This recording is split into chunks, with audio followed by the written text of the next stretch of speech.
Hello everyone, James O'Keefe here. I have a bit of a legal update for you. A lawsuit that was filed against us, Democracy Partners. Well, just this week, a federal judge ruled in Washington, D.C. on a significant portion of our pretrial motion for summary judgment. This all goes back to a lawsuit brought by Bob Creamer nearly 3 years ago. Remember, this was the investigation we did exposing Hillary Clinton's dirty tricks campaign. There was this guy named Scott Fovel. He was an operative for Democracy Partners, and he was the star of the videos, and he was subsequently fired by Americans United for Change. If you're there and you're protesting and you do these actions, you will be attacked at Trump rallies. That's what we know. So that's part of the process of eliciting the reaction. The whole point of it is we know that Trump's people will freak the out. His security team will freak out, and his supporters will lose their. It was one of the biggest investigations that we had ever done in Project Veritas action, and was done shortly before the election of 2016. It doesn't matter what the frickin' legal and ethics people say. We need to win this mother. Bob Creamer, the star of the videos, the founder of Democracy Partners, resigned shortly after the investigation came out. I'm not suggesting we wait around. We need to start the right away. Okay. On every one of these fronts. Okay. We exposed Democracy Partners' corruption and fraud, embarrassing Hillary Clinton. If you look at what came out today on the clips, where I was wondering what happened with my rally in Chicago and other rallies where we had such violence, she's the one in Obama that caused the violence. The lawsuit was some type of pitiful attempt to enact some revenge against us. That's not us opining on the matter. That's us quoting them in emails, memos, and depositions. For example, this is a memo from Scott Fovel's boss, Brad Woodhouse, that states, quote, "Post-election, Democracy Partners and Americans United for Change plan legal counterattack on O'Keefe in coordination with other groups," unquote.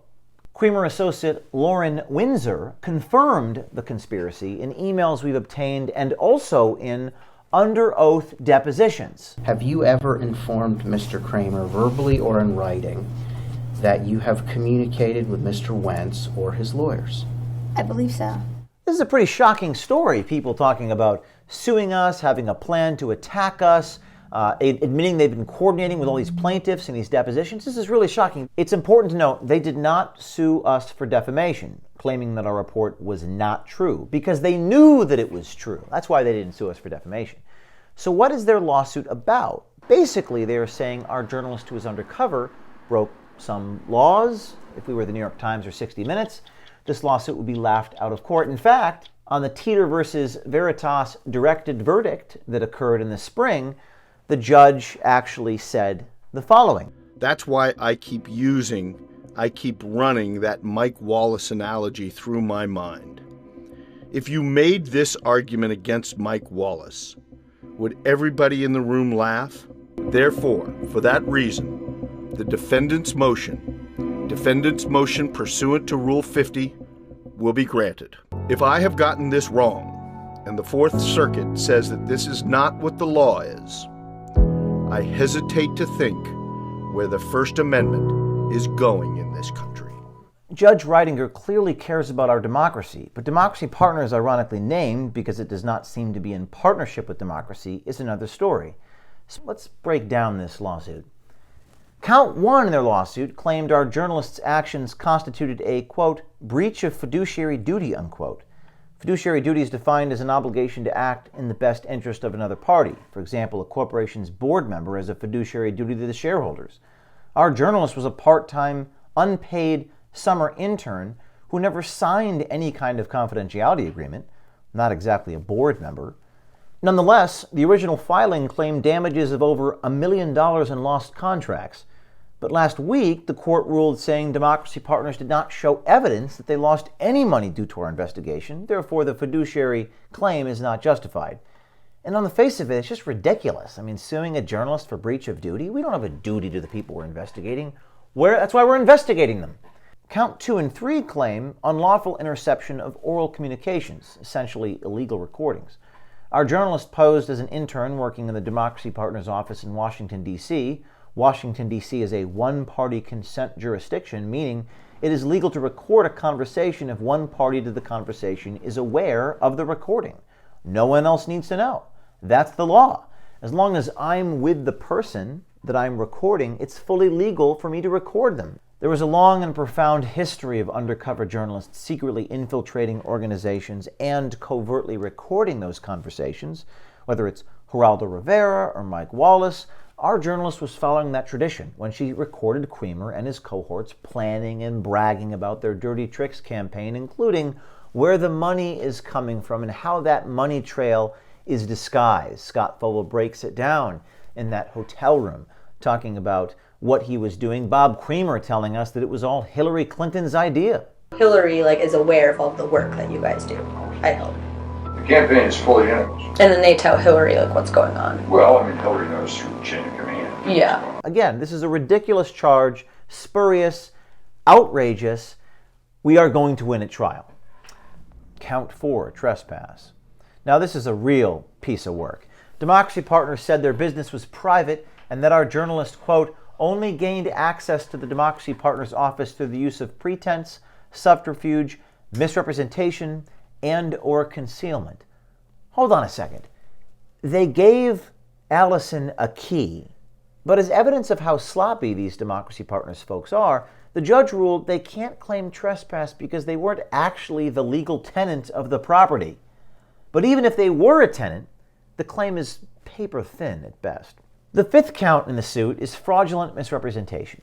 Fraudulent misrepresentation is a false statement of fact that causes or induces someone to enter into a contract. Again, what's the contract?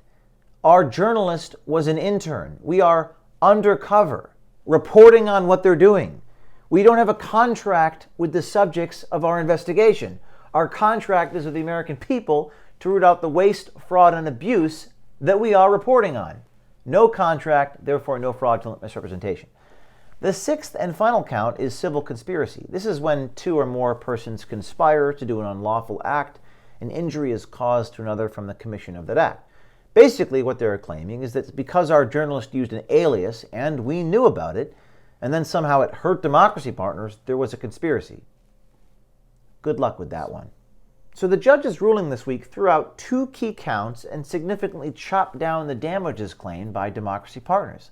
Nonetheless, what remains could end up in a trial. If it does, we are going to win. It's worth mentioning that journalists throughout history have settled nuisance lawsuits, admitting no liability. But those journalists from traditional legacy media outlets are able to settle those lawsuits and still be considered credible. For example, 60 Minutes was sued hundreds of times in the 1980s, as was sometimes CBS News in a documentary featured by Mike Wallace.